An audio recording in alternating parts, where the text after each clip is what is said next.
विमल अपने गांव के रेलवे स्टेशन पर काम करता था। उसे अपनी नौकरी बहुत पसंद थी और उसने बड़ी मेहनत से नौकरी हासिल की थी। वो हमेशा ध्यान रखता था कि स्टेशन बिल्कुल साफ रहे और सारी सुविधाएं उपलब्ध रहें। एक दिन जब वो स्टेशन की जांच कर रहा था, तो बाबू ने उसको बताया कि स्टेशन मास्टर उससे मिलना चाहते हैं। रमेश ऑफिस में जाता है। नमस्ते सर, आपका दिन कैसा चल रहा है? क्या आपने मुझे किसी काम से बुलाया था? हाँ विमल, मैं अब तुम्हारी ड्यूटी रात में लगा रहा हूँ। तुम्हें इसमें थोड़ा आराम मिलेगा। मैं जानता हूँ तुम्हें मेहनत करना पसंद है, पर हमें रात में इतना काम मिलता नहीं है, तो इस पोस्टिंग का फ़ायदा लो। जी बिल्कुल सर। विमल घर जाके बिस्तर पे लेट जाता है और सोचने लगता है, ये मुझे साहब ने रात की ड्यूटी पे क्यों लगा दिया? मुझे तो दिन का काम पसंद है। पता नहीं कितने टाइम चलेगी रात की ड्यूटी। चलो अब काम तो करना ही है, तो अच्छे से करूँगा। वो सो जाता है। आज विमल का रात की ड्यूटी का पहला दिन है और अपने ऑफिस में बैठा हुआ है। उसे बहुत ठंड लग रही है। हे भगवान, यहाँ तो कितनी ठंड लग रही है। मैं एक और स्वेटर भी लेके नहीं आया। कल ज़रूर लेके आऊँगा। कुछ ही देर बाद घड़ी में 12 बज जाते हैं और स्टेशन से बड़ी भयानक आवाज़ें आने लग जाती हैं।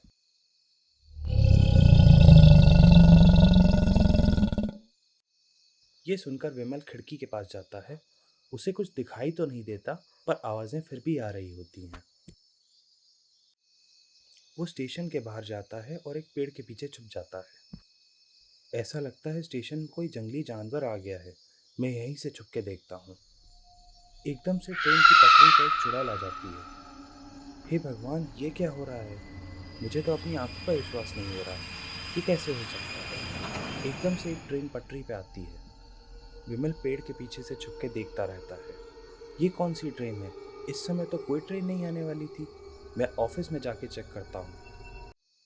वो शांति से वापस ऑफिस जाता है और ट्रेन रिकॉर्ड की किताब उठाकर देखने लगता है। अरे इस टाइम पे तो कोई ट्रेन नहीं आ रही है। ये कौन सी ट्रेन है? ये मैं क्या देख रहा हूँ? मुझे हेड ऑफिस फ़ोन करके ही पूछना पड़ेगा। वो हेड ऑफिस मिलाने के लिए फ़ोन उठाता है, पर उसको पता चलता है कि फ़ोन में घंटी ही नहीं आ रही है। अरे ये फ़ोन 1 घंटे पहले तो काम कर रहा था। एकदम से इसको क्या हो गया? हे भगवान, मैं अब क्या करूँ? वो खिड़की से बाहर देखता है। वो देखता है कि चुड़ैल ट्रेन का हर डब्बा देख रही है और किसी को ढूंढ रही है। वो कुछ देर बाद ट्रेन में घुसती है और बाहर आके रोने लग जाती है। कहाँ है ये? हे भगवान, कहाँ है ये?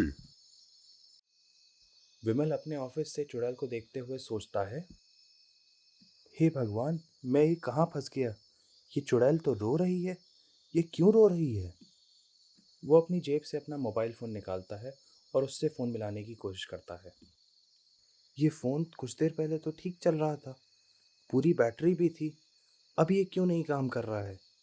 ये सब इस चुड़ैल की वजह से हो रहा है। हे भगवान, मैं अब क्या करूं? विमल फिर से पेड़ के पीछे छुप जाता है। वो देखता है कि अब एक भूत और एक चुड़ैल ट्रेन के डिब्बों में जा जाकर किसी को ढूंढ रहे हैं। जब उनको कुछ नहीं मिलता, तो वो दोनों रोने लग जाते हैं। तभी स्टेशन से आवाज़ आती है कि ट्रेन जा रही है। सभी यात्री ट्रेन के डब्बे में वापस चले जाएं। ये ट्रेन पटरी से जाने वाली है। ट्रेन चलने लग जाती है और भूत और चुड़ैल उसके पीछे भागते हैं। अचानक तीनों गायब हो जाते हैं। अचानक विमल को उसके पीछे किसी के कदमों की आवाज़ आती है। वो बहुत डर जाता है और पीछे मुड़ के देखता है, पर उसको कोई नहीं दिखाई देता। ट्रेन और भूतों के गायब होने के बाद सब कुछ ठीक हो जाता है। विमल का फ़ोन बजने लग जाता है और वो अपना फ़ोन उठाता है। नमस्ते सर, आप कैसे हैं? मैं आपको फ़ोन बड़ी देर से मिला रहा हूँ। आज कोई ट्रेन नहीं आएंगी क्योंकि पटरी पे कुछ फॉल्ट है। हमें सारी ट्रेन दूसरे स्टेशन से निकालनी पड़ गई हैं। आप चाहें तो घर जा सकते हैं। सारी रिपेयर सुबह ही होंगी अब। पर रामल, ये तुम क्या कह रहे हो कि पटरी में कुछ फॉल्ट है? मतलब कि यहाँ पर स्टेशन पे कोई ट्रेन आ ही नहीं सकती थी? पर मैंने यहाँ पे कुछ बहुत अजीब सी चीज़ देखी है। शायद यहाँ कोई भूत है। सर, ये आप कैसी बातें कर रहे हैं? आपको कोई गलतफहमी हुई है। ये ट्रेन स्टेशन है सर, यहाँ कोई भूत क्यों आएगा? आप ज़्यादा थके हुए हैं सर। हाँ रामल, शायद तुम सही कह रहे हो। मैं ही शायद कुछ गलत समझ रहा हूँ। विमल घर जाके सोने की कोशिश करता है, पर रात में जो उसने दृश्य देखा होता है उसकी वजह से उसका मन बहुत ही अशांत होता है, इसलिए वो सो नहीं पाता। मुझे तो समझ नहीं आ रहा मैं क्या करूं। अगर मैं लोगों को बताता हूं तो कोई मुझ पे भरोसा नहीं करेगा। हो सकता है वो लोग मुझ पे हंसे भी। सब जानते हैं कि मुझे दिन की नौकरी पसंद है। उनको सिर्फ ये लगेगा कि मैं बहाने बना रहा हूँ। विमल अगले दिन फिर काम पे जाता है। वो बहुत डरा हुआ होता है, पर उसको काम पे जाना पड़ता है। वो अपना काम कर रहा होता है और घड़ी का ध्यान रखता है। जब घड़ी पे 12 बजते हैं तो डरावनी और भयानक आवाज़ें फिर से आने लग जाती हैं। हे भगवान, ये दोनों फिर से वापस आ गए। अब मैं क्या करूं? विमल खिड़की से ट्रेन की पटरी पे देखता है और वहां वही भूतनी फिर से ट्रेन के पास खड़ी होती है। हे भगवान, अब मैं क्या करूं? भगवान मेरी मदद करो।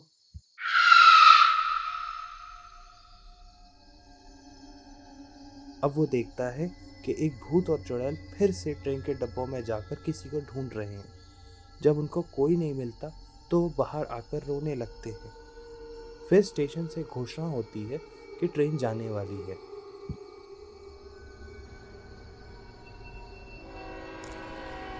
सभी यात्री ट्रेन के डब्बे में वापस चले जाएं। ये ट्रेन पटरी से जाने वाली है। ट्रेन जाने लगती है और दोनों उसके पीछे दौड़ते हैं। अचानक तीनों गायब हो जाते हैं। यही घटना हर रात होने लग जाती है और विमल बड़ा परेशान हो जाता है।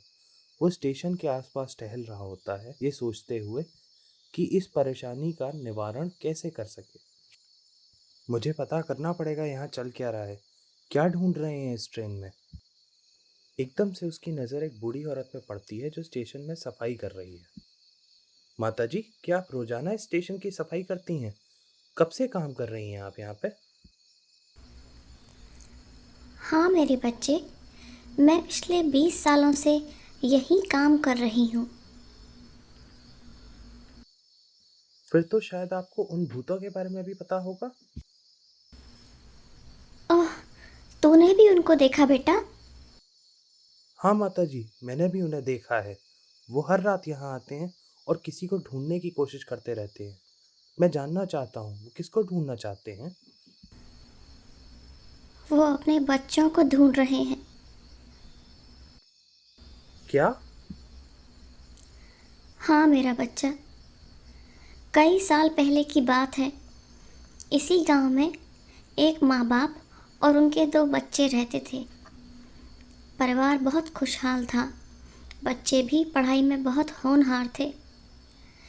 एक दिन उनको न्योता आया कि वो बच्चे शहर में जाकर एक प्रतियोगिता में हिस्सा लें।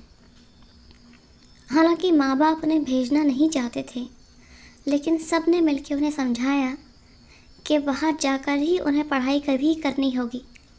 ये एक अच्छी चीज़ है। बच्चों के स्कूल से आके टीचर्स ने भी उन्हें मनाने की कोशिश की कि बच्चों को शहर भेजें। ये बातों से उनके माँ बाप मान गए और तैयार हो गए उन्हें भेजने के लिए।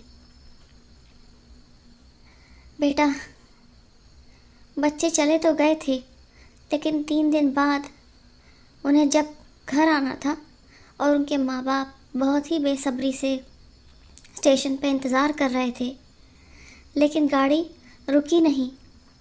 गाड़ी में कुछ परेशानी आ गई थी और वो किसी और गाड़ी से जाके भिड़ गई।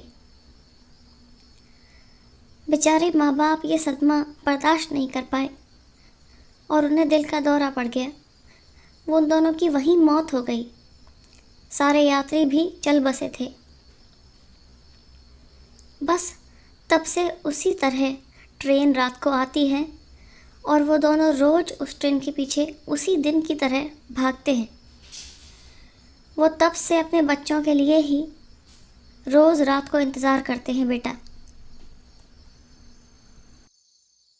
हे भगवान, एक माँ बाप के लिए अपने बच्चों को खोने से ज़्यादा बड़ी पीड़ा क्या हो सकती है? हाँ बेटा, उन्हें इतने सालों में अपने बच्चे तो मिले नहीं, लेकिन वो कोशिश कर रहे हैं, हर रात को अपने बच्चों को ढूंढते हैं। अगले दिन विमल एक पुजारी के पास जाता है।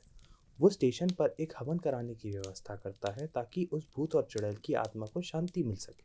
हवन कराने के अगले दिन से वो भूत और चुड़ैल वापस नहीं आते हैं और स्टेशन पर रात में बिल्कुल शांति रहती है।